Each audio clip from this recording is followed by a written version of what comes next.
ଆପଣ ତଳେ ଖାଉଥିଲେ, ଲୋକମାନେ ତଳେ ଖାଇବାକୁ ସାଧାରଣତଃ ଘୃଣା କରନ୍ତି।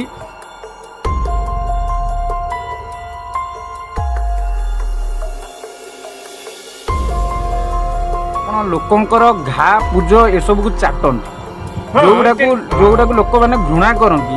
ମାନେ ଏମିତିକି ଡାକ୍ତର ବି ବେଳେ ବେଳେ ଯେମିତି ଏସବୁ ଜିନିଷ ଦେଖିଲେ ତାଙ୍କ ମନ ଭିତରେ ମଣିଷ ସାଧାରଣ ମଣିଷର ସବୁ ଘୃଣା ଆସେ। गुरुर्ब्रह्मा गुरुर्विष्णु गुरुर्देवो महेश्वरः गुरुः साक्षात् परब्रह्म तस्मै श्री गुरवे नमः। नमस्कार दर्शक बंधु, भक्तिमाना टीवी एक स्वतंत्र कार्यक्रम को मु स्वागत करुच्ची उत्तम कुमार राउत। आज आम आसीचु कटक जिला टांगी ब्लॉक अंतर्गत रामपुर ग्राम एमती एक धर्मगुरु अच्छा जी कि घा पूज चाटी रोगी मानकर रोग दूर करसंतु भेटा आठू जाना। बाबा नमस्कार, आपण को आम चैनल स्वागत। बाबा आपणकर परिचय टिके दियंतु। कौन परिचय देवी, घंटिया बाबा बोली तो समस्ते जानती। कौन परिचय देवी, परिचय बोली कौन बापा माँ मरले शनि तो मोर बापा माँ। अच्छा, ये जन्म कला से गले आज्ञा तेणु शनि को आश्चर्य मुझे रही आबिली अच्छी एवं भी अच्छी। आम आसला बेले देखिलु आपण तले खाऊले, लोक मैंने तले खाया साधारणतः घृणा करती। किए कदली पत्र, किए सुना थाली, किए पितल थाली, विभिन्न प्रकार जिनस खाती, किंतु आपण सबु जिनस तले थोइकी माटी उपरे पूरा निर्द्वंद भाव में मन भर कि संकोच ना। आम से जो जिनस देखिलु जो रहीगलु आम कैमेरा रहीगला, आपण तले खाइबार अर्थ कौन? बाबाजी लोक घर ना द्वार ना मुझे बुला फकीर धर आज ये अच्छी कल कलिकता जी एगुड़ा सब बही किए कुआड़े नब कथाटा बुझलु। आज्ञा तेणु 2.5 वर्ष गुहारिया पड़िया शिव शक्ति 1.5 वर्ष पाइली दंड कदी झामू कदी निआरे 100 हाथ गरड़ अच्छी 28 हाथ पर्यंत मु निआरे जावासिया कर दंड भी करे 2 वर्ष ए वर्ष आ दंड बाहर करके अनुष्ठान कले बंद करी बड़ गला पछू कई लोक ना आसी सारे सब बासन कुसन सब त्याग करदेली। मुझे मटी थी मटी पड़ी फेर दिने ना दिन मुझे मत मटी खाया दियो। अच्छा बाबा, आपण आम शुणिलु आउ स्थानीय लोक कहले कहवा अनुजाई आपण लोकंकर घा पूज एसबू को चाटती, जोगुड़ा लोक मैंने घृणा करती। माने एमती कि डाक्तर भी बेले बेले जमी एसबू जिनस देखिले मन भर मनीष साधारण मनीष सब घृणा आसे। मो बापा कैंसर है मुझे सेवा कले मत रोग पकड़नी कैंसर से कोष्ठ कैंसर एक्जिमा एगुड़ा सब अभिशप्त रोग। तेणु आर जन्म से कौन करता कि ना आर जन्म कौन करता गोटे जन्म 7 वर्ष लगे सुझा ऋण जदि भल कौन करता भल जदि मंद किसी करता धर तू ब्राह्मण घरे हुआ कि रजा घर जन्म हेल्ले ते कैंसर हम कि ना तो बात हम कि जहाँ हवाई हम एटा सुनिश्चित कथा आगे भावार नहीं। आत्मा कुशल सर्वसिद्धि मान घटना घटना हो मन पवित्र थे गाड़िया गोबर कम जो आमर वैज्ञानिक मैंने कहते ये गोबर मूत खाइले माने लोक माने सांघातिक कहीं मु तो 48 वर्ष हला बाबाजी हेले अवश्य पिला जनू मत कर मोर टी असुविधा था सतपांड गोटे रोग था मोर पिला बेले एटा मुँह फुँ फुरी जाए मो अजा जाति देते रणपुर बୈଦ୍ୟନାଥ कहले बंचला आपणकर आपण को आउ गोटे कथा आपण को लोक मैंने घंटी बाबा बोली कहीं डाकती परशुराम देखी तो नहीं। अच्छा जानखंडिया परशुराम आज्ञा ତେଣୁ ପରଶୁରାମ କାହା ଦୁଆରକୁ ଯିବେନି କି କାହାକୁ ମାଗନ୍ତିନି। ତେଣୁ ସେ ବର୍ଷକେ ଥରେ ଭିକ୍ଷା କରନ୍ତି ପରଶୁରାମ। ତେଣୁ ତାଙ୍କ ଜନ୍ମଦିନ ବେଳକୁ ମୁଁ ଭିକ୍ଷା କରେ, ଘଣ୍ଟିରେ ଗୋଡ଼ ବାନ୍ଧେ। ଆଉ ତ ମା ପାର୍ବତୀ ଦେଇଥିଲେ ଘଣ୍ଟି ବାନ୍ଧିବାକୁ ପରଶୁରାମକୁ। ଗଲାରେ ପରଶୁରାମ 6 ଦିନ ଫେରିକି ଗଲେ। ଆଚ୍ଛା ଆଚ୍ଛା ନନ୍ଦୀ ଭୁରକୁଣ୍ଡି ଥିଲେ ଉପରେ, କହିଲେ ମା ହେଇ ତମ ପୁଅ ପରଶୁରାମ ବାବାଜୀ କ'ଣ ପଳେଇଲେ, ନାରାରେ ଡାକିଲୁନି ନା ସେ କ'ଣ ଡାକିଲେ ଆସିବେ। ଆଚ୍ଛା ଫେର 6 ଦିନ ଠିଆ ଆଇଲେ। ଯଦି ବା ଆସିଲା ବେଳକୁ କହିଲା ଆରେ ପରଶୁଆ କେହି ଭିକ୍ଷା ଦେଲେନି, ଡାକିଲେ ସିନା କିଏ ଦେବ, ବେଗାଜି ଆସିବୁ ତମେ ଚିଣ୍ଡେଇ ଏ ଘଣ୍ଟିଟା ନିଏ। ଏ ବାସୁଆ ବଡ଼ ତୃତୀୟରୁ ଘଣ୍ଟିଟା ଯା ବେକରୁ ଚିଣ୍ଡେଇକି ଦେଲେ, କହିଲେ ଆଣ୍ଠୁରେ ବାନ୍ଧେ ଏ ବାଜିବ। ସମସ୍ତେ କହେ ହେ ଘଣ୍ଟିଆ ପରଶୁରାମ ବାବା ଯାଏ ଘଣ୍ଟି ବଜେଇକିରି। ତେଣୁ ତତେ ଆଉ କଥା କହିବାକୁ ପଡ଼ିବନି, ଯାହା ଖୁସି ହେଲା ତ ଭିକ୍ଷା ଥଳରେ ଆସିକି ଧର୍ମଦାଣ୍ଡ ଉପରେ ଦେବେ। ସେହେତୁ ଘଣ୍ଟି ମୁଁ ନ ପକେଇଲେ କୁଆଡ଼େ ଯାଇପାରେନି। ଆଚ୍ଛା ସେମିତି କାମ ପଇଲେ ଗୋଡ଼ରେ ବାନ୍ଧେ, ନହେଲେ କାନ୍ଧରେ ବାଁପଟେ ପଡ଼ିଥାଏ। ଆଚ୍ଛା ବାବା ଆଉ ଗୋଟେ କଥା, ଆପଣ ଯେଉଁ ହାତରେ ଅସ୍ତ୍ରଟି ଧରିଛନ୍ତି ସେ ଅସ୍ତ୍ର ଆଉ ବେକରେ ଯେଉଁ ଗୋଟେ କ'ଣ ପକେଇଛନ୍ତି ଗୋଲ ଟାଇପ୍ର, ଆଉ ମାଳି ତ ପଡ଼ିଛି ଆମେ ଜାଣିଛୁ। ଶୁଣ ଏଇଟା ହେଉଛି ମାନେ କାଳ ଫାସ ଯମରାଜା ଏଇଥିରେ ଦୂତଙ୍କୁ ପଠେଇକି ଆମର ରାହୁକେତୁକୁ ପଠେଇକି ଏଇଥିରେ ବାନ୍ଧିକି ଘୋଷାଡ଼ି, ଏଇଟା ହେଲା ନାଗର ଲାଞ୍ଜ। ଆଚ୍ଛା ଏଇଟା ହେଉଛି ନାଗ ବାନ୍ଧିଣୀ। ଆଚ୍ଛା ତେଣୁ ଇଏ ହେଲା କାଳଦଣ୍ଡ। ତେଣୁ ମୁଁ କାଳଦଣ୍ଡ ବେକରେ ପକେଇଛି। ଯମ ଯେଉଁଥିରେ ମଣିଷକୁ ବାନ୍ଧିକି ନେଉଛି। ଇଏ ହେଲା ବେତ। ବେତ ହେଲା ଜ୍ଞାନଗୁରୁ, ପୁଅର ଅଛି ମାଆର ବି ଅଛି। ମା କିଏ ସରସ୍ୱତୀ ମା ବିଦ୍ୟାଦାତି, ବାପା ହେଲେ ଆମର ଗଣେଶ ଗଜାନନ। ତାଙ୍କ ହାତରେ ସିଏ ହେଲେ ଶିକ୍ଷାଗୁରୁ ଆଉ ଜ୍ଞାନଦାତା। ବାପା ମା 2 ଜଣ ତାଙ୍କର ବେତ।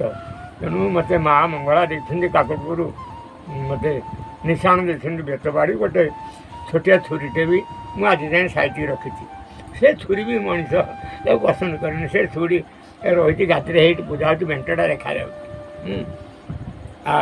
ଏଇ ବେତ, ଏଇ ଯେଉଁ ବେତ ଧରିଛି ମା ଦେଇଗଲେ କାକଟପୁର ମଙ୍ଗଳା। ସେ ଆଜିକାଲି କଥା ନୁହେଁ। ସେ ଆସି କେତେ ହେଲା 48 ହେଲେ 61 ବର୍ଷର ଘଟଣା। ସେଇ ଟାଇମ୍ରେ ମୁଁ ବାହାରିଆ ପଡ଼ିଥିଲି। ବହୁତ ଇତିହାସ। ମୋର ଶକ୍ତି ହେଲା ଭୁବନ ବୁଦ୍ଧେଶ୍ୱର ଢେଙ୍କାନାଳ, ତାଙ୍କରି ଶକ୍ତି। ଆଉ ମା ପାର୍ବତୀ ଅଛନ୍ତି, ସେଇଠି ବି ଶନି ଅଛନ୍ତି, ସେଠି ବଜରଙ୍ଗବାଲି ଅଛନ୍ତି। ତାଙ୍କ ଆଶୀଷରେ ମୁଁ କେତେ ବାଟ ଯାଇଛି। ତେଣୁ ଆପଣ ଯେଉଁ ଏଇ ଯେଉଁ ମୁଣ୍ଡରେ ଏଇ ଯେଉଁ କ'ଣ ସେଇଟା ଗୋଟେ କପଡ଼ାରେ ଅଛି, ସେ ଜିନିଷଟି କ'ଣ? ଏଇଟା ହେଲା ମୋର ଜଟ, ମୋ ଜାଁବାଳ, ମୋ ପିଲାଦିନୁ ମା ପେଟର ଜଟ ଇଏ ଅଛି। ଏ ଜଟଟା ଯୋଗିନୀ ଅଛନ୍ତି ମୋ ବେକରେ, ମାନେ ଛାଡ଼ ପୋକ, ତାଙ୍କୁ କହନ୍ତି ଯୋଗିନୀ। ସେ ମଣିଷ ରକ୍ତ ବ୍ୟତୀତ ଆଉ ସେ କିଛି ଖାଇପାରିବେନି। ତେଣୁ ଯୋଗିନୀ ଅଛନ୍ତି, ମୁଁ ଯୋଗିନୀ ପୂଜା କରେ। ତେଣୁ ତାଙ୍କୁ ଖାଇବାକୁ ସେ କ'ଣ ଖାଇବେ, ତାଙ୍କର ବିଲବାଡ଼ି ଅଛି ନା କ'ଣ ଘର ଦ୍ୱାର ଅଛି, ସେ ଯାହା ଖାଇବେ ମୋତେ। ତେଣୁ ସେ ପଶିଗଲେ ନଣ୍ଡା ମୁଣ୍ଡ 15 ଦିନ 20 ଦିନରେ ମୁଁ ବାଳ ପକାଏ। ମାସକେ ଥରେ 2 ଥର ଏମିତି ହେଇଯାଏ। ତେଣୁ ନଣ୍ଡା ମୁଣ୍ଡକୁ ଯୋଗିନୀ କାମୁଡ଼ିବେ, କେତେ ସମ୍ଭାଳି ହେବନି। ତେଣୁ ଏମିତି ତ ଯାହା ଦେହରେ କାମୁଡ଼ୁଛନ୍ତି।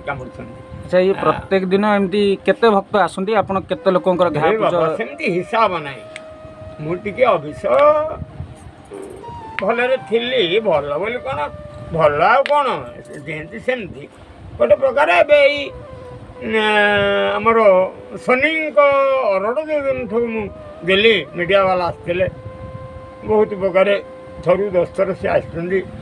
ମୁଁ ଶନିକି ନେଇକି ଗଲାବେଳେ ପ୍ରଥମ ମାନେ 17-18 ବର୍ଷର କଥା କହୁଛି, ଯେତେବେଳେ ଫାଷ୍ଟ ମୋତେ ଅରଡ଼ ହେଲା ଶନି ନେବାକୁ, ବହୁତ ଲୋକ ବହୁତ ମିଡ଼ିଆ ବାଲା ଇଏ କଲେ। ମୁଁ ତାଙ୍କୁ ସୋଦାବାକା କଲି। ମୁଁ ଯଦି ଫଟୋ ଉଠେଇଛ ରଖିବ, ବିନା ଅରଡ଼ରେ ଛାଡ଼ିଲା ମାନେ 3 ମାସ 21 ଦିନରେ ମୃତ୍ୟୁ। ମୋତେ ଦୋଷ ଦେବନି ହେଲା। ଆରେ ମୁଁ କ'ଣ ଆଜିକାଲି ବାବାଜୀ ସିଆଡ଼ୁ ସାରା ଭାରତ ବୁଲି ଅଯୋଧ୍ୟା, କାଶ୍ମୀର, ଶ୍ରୀନଗର, ଘଣ୍ଟାମଲା, ନେପାଳ, ବିହାର, କୁଆଡ଼େ ପଞ୍ଜାବ, ହରିୟାଣା, ଦିଲ୍ଲୀ, ବମ୍ବେ, ହାଇଦ୍ରାବାଦ, ସିକିନ୍ଦାବାଦ, ତାମିଲନାଡ଼ୁ, କତକଲାଥା, କୁଆଡ଼େ ବାବାଜୀ ନ ଯାଇଛି, ସବୁଆଡ଼େ ଯାଇଛି। ଆଉ ଓଡ଼ିଶାଟା ତ ଆମ ଗାଁ, ସେଗୁଡ଼ା ଛାଡ଼, ସେ କଥାରେ କିଛି କଥା ନାହିଁ। ଆଉଛନ୍ତି କେତେବେଳେ 10 ଜଣ, କେତେବେଳେ 20 ଜଣ। ଆଜି ଏଇ ବର୍ତ୍ତମାନ ମୁଁ ଖାଇଲି 2-3 ଥର ଖାଇଲି, କାରଣ କାମ କରୁଥିଲି ବୋଲି ଖାଇଲି, ନହେଲେ ଖାଇବାର ଅରଡ଼ ନଥିଲା। ଯେଉଁ ଆପଣ ଏଠି ଯେଉଁ ପୂଜ ଘା ଏସବୁ ଚାଟନ୍ତି, ସ୍ଥାନୀୟ ଲୋକ କିଏ କିଛି ବିରୋଧ କରିଛନ୍ତି କେବେ? କି ମୁଁ କାହା ଘରେ ଚାଟୁଛି? ଆଚ୍ଛା। ମୁଁ ବା ପଇସା ଖର୍ଚ୍ଚ କରିକି ମୋତେ ଏଇ ଯିଏ ଜାଗା ଦେଇଛି ଇଏକୁ ମୋତେ ପଇସା ଦେଇଛି। ମୁଁ 6-7 ବର୍ଷ ବହୁତ କଷ୍ଟ କରିବାରୁ ମଶା ଡାଉଁଶରେ ଶୋଇଲି, କୁକୁର ବି ରହିପାରୁନାହାନ୍ତି। ମୁଁ ସେଠି 7-8 ବର୍ଷ ରହିଲିଟି। 4 ଫୁଟ ଜାଗାରେ ଆମେ ମା ପୁଅ 2 ଜଣ, ଗୋଟେ ମା ମୋ ପାଖରେ ଥିଲା, ଆମେ ମା ପୁଅ ଏମିତି କଣେଇକି ଶୋଇବୁ। ତାମାନେ ଏ ଯେଉଁ ଜାଗାଟା ଆପଣଙ୍କୁ ଜଣେ ଦାନ ଦେଇଛନ୍ତି? ନା, ସେ କହିଲେ ବାବା ଦେଖ ଆଉ ଆମେ କ'ଣ ଆପଣଙ୍କୁ ଦେବୁ, ଆଉ ଆପଣ ଏଇ ଜାଗାଟା ଆମର ତ ଇଆଡ଼େ ଘର ହେଇପାରିବନି, ଆପଣ ଏଇଠି ମଠ କରନ୍ତୁ, ଆଉ କିନ୍ତୁ ଆମେ ଆପଣଙ୍କୁ କିଛି ଦେଇପାରିବୁନା, ଆମର ଦେଲା ଭଳିଆ ଶକ୍ତି ନାହିଁ। କିନ୍ତୁ ଦେଖିଲା ବେଳକୁ ସେ ବହୁତ ବଡ଼ ଲୋକ, ତାଙ୍କର ଡେକୋରେସନ୍ ନାନା ପ୍ରକାର ଟଙ୍କା ପଇସା ସମ୍ପତ୍ତି ହେଲେ କ'ଣ ବାବା ସେ 3 ଥର ପଛକୁ ଅନେଇବେ ହେଲା। ଆଚ୍ଛା ବାବା, ଖାଲି ଆପଣ ଏଇ କୁଜ ଘା ଚାଟନ୍ତି ନା ଆଉ କ'ଣ? ନାଇଁ ବହୁତ କିଛି, ଏ ଡାହାଣୀ ବସାଣି କାଦିଆରେ ଲାଗିଗଲା, ଆଚ୍ଛା। ମୁଁ ତା ଗୋଡ଼ରେ ମୁହଁ ଲଗେଇଲେ ଡାହାଣୀ ପଳେଇବ। ଆଚ୍ଛା, ମୋ ପାଖରେ ଅଛି ମାଆଙ୍କ ପାଦୁକା, ଗୋମାତାଙ୍କ ପାଦୁକା, ଗୋମୟ ମୂର୍ତ୍ତ ଅଛି, ତାକୁ ଦେଖିଲା ମାନେ ଗୋସାଣୀ କହିବ ମୋତେ କ୍ଷମା କର, ମୁଁ ଆଉ ଆସିଲିନି। ଏଇଭଳିଆ ଏମିତି ପଣା ପାଣି ଦିଏ, ବାସ୍ତୁ ପୂଜା କରେ, ଚଣ୍ଡୀ ପାଠ କରେ। ଧର ଆଜି ଏ ଜାଗାଟା ଘର ହେଇପାରୁନି, ବା କ'ଣ କରିବା, ଆସି ଫେରେ ଘର କରିକି ରହିବ ନା, ତାକୁ ସୁଝୁନି। ପୁରୀରୁ ପଣ୍ଡା ମନା କଲେ ନା ହେବନି, ହେଇପାରିବନି, ମରିବ। ମୁଁ ତ ଏଇ ଲକ୍ଷ ଘର କରିଛି, ଶୁଭ ଦେଇକି ଘର କରିକି ଆଇଲେଣି, କାହିଁ ମୁଁ ତ ମରୁନି, ତେଣୁ କାହିଁ କାହାର ତ ଅସୁବିଧା ହେଇନି। ଏଇନା ବାପାଟା କେମିତି ଘର କରିବ, ତା ବୋପାକୁ ସୁଧିନି, ପୁଅ କେମିତି ଦେବ, ଆଉ ଜଣେ ଗୋଟିଏ ପୁଅ, ସିଏ ମରିବ ନା କ'ଣ? ତେଣୁ ମୁଁ ଏଇସବୁ ଯେଉଁ କାମଟା ହେଇପାରେନି, ମୋତେ ଡାକିକି ନିଅନ୍ତି। ଆଉ ହଉ ଯିବା କରିଦେବା, ଆଉ କ'ଣ, ଏଇ ହେଲା ମୋର କର୍ମ ଆଉ କ'ଣ। ଆଚ୍ଛା ବାବା, ଏଇ ଯେଉଁ ବିଧର୍ମୀ ମାନେ, ଏ ଯେଉଁ ବିଧର୍ମୀ ମାନେ ଆମର ଗୋମାତାକୁ ହତ୍ୟା କରୁଛନ୍ତି ଏବଂ ଗାଡ଼ିରେ ଚାଲାଣ କରୁଛନ୍ତି, କିଛି ବଜରଙ୍ଗୀ ଭାଇମାନେ, ହିନ୍ଦୁ ସଂଗଠନ ମାନେ ତାଙ୍କୁ ବିରୋଧ କରୁଛନ୍ତି, କିନ୍ତୁ ତାପରେ ବି ତାଙ୍କୁ ଜେଲରେ ଯେଉଁମାନେ ବିରୋଧ କରୁଛନ୍ତି ତାଙ୍କୁ ଓଲଟି ଭିତରେ ପୁରା ଯାଉଛି। ଯେଉଁମାନେ ଗୋମାତାକୁ ରକ୍ଷା କରୁଛନ୍ତି, ହେଲା ଅନ୍ଧ କାନୁନ, ବଚନ ଫିଲ୍ମ ଦେଖିଛୁ, ଅନ୍ଧ କାନୁନ। ଆଜ୍ଞା, ସେଇଭଳିଆ ଏ ସଂସାର, ଇଏ ହେଉଛି କଲା ଯୁଗ ମଣିଷ, ଇଏ କଳି ସରିଗଲାଣି ରେ। କଳି ଛଟପଟ ହେଲେ ଏଗେରିମେଣ୍ଟ କରିଛି, କଳି କି ସତ୍ୟ କ'ଣ ଛାଡ଼ିବ, ବା ଏଗେରିମେଣ୍ଟ ଆଗରୁ ହେଇଛି। ତୁ ବା କହିଛୁ ମୁଁ ମାନେ ଯେଉଁ ଜାଗାକୁ ଲୋକ ଯାଇପାରିବେନି ସେଇ ଜାଗା ମୋର ଦରକାର। ମାନେ କଳି ଲାଷ୍ଟକୁ ଆସାମ ତାଳ ଯେମିତି ଏରସୀମା 150 ଫୁଟ ଖାଲ ହେଲା, ଆଉ କ'ଣ ଘର ହେଇପାରିବ କି? ସେଇଭଳିଆ ହବ।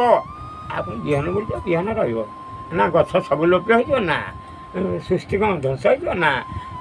କିନ୍ତୁ ଏଇ ଯେଉଁ କଳା ମୁଣ୍ଡିଆ ଏଇସବୁ ଧ୍ୱଂସ ହେଇଯିବ।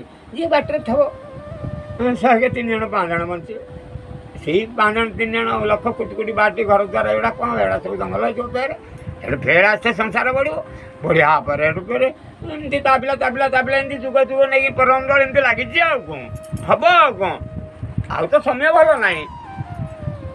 ଭଲ କହିଲେ ତୁ ଖରାପ ହେବ, ମୁଁ କହିବି କାହିଁକି, ମୋତେ କାହିଁ ତୁ ଖରାପ ବୋଲି କହିବୁ। ବାବାଜୀ ଯାହା ଖୁସି ହେଲା ସେ ଆଇଲା, ଯେ ମୋ ବାଟରେ ଗଲା ମା ବୋଲି କହିଲି, ବାପା ବୋଲି କହିଲି, ତା ଗୋଡ଼ ତଳେ ପଡ଼ିଗଲି, ଯା। ହଁ, ଆଉ ଯାହାର ଦେଖିଲି ଇଏ ଆଉ ହେବନି, କାହିଁ ତା ମନରେ ଦୁଃଖ ଦେବି, ଯାହାହେଲେ ମୋର ବାପା ମା ନା ନାହିଁ। ହଁ ମା ଯା, ଏୟା କରିବୁ, ଏମିତି କରିବୁ, ଏ ଔଷଧ ନିଏ, ଯା, କିଛି କଥା ନାହିଁ, ଯା। ଏମିତି ମନ ସାନ୍ତ୍ୱନା। ତା ମୁହଁରେ କହିଲେ ତୁ ବଞ୍ଚିବୁନି ବୋଲି କ'ଣ ହେବ କଥାଟା। ଆଚ୍ଛା ବାବା, ଆଜିର କାର୍ଯ୍ୟକ୍ରମକୁ ଏଇଠି ରଖିବା, ତେବେ ବାବା ରହୁଛୁ। ନମସ୍କାର ଦର୍ଶକ ବନ୍ଧୁ, ଆମର ଏଇ କାର୍ଯ୍ୟକ୍ରମ କେମିତି ଲାଗିଲା ଆପଣ କମେଣ୍ଟ ନିଶ୍ଚୟ ଜଣାଇବେ। ଜୟ ଜଗନ୍ନାଥ।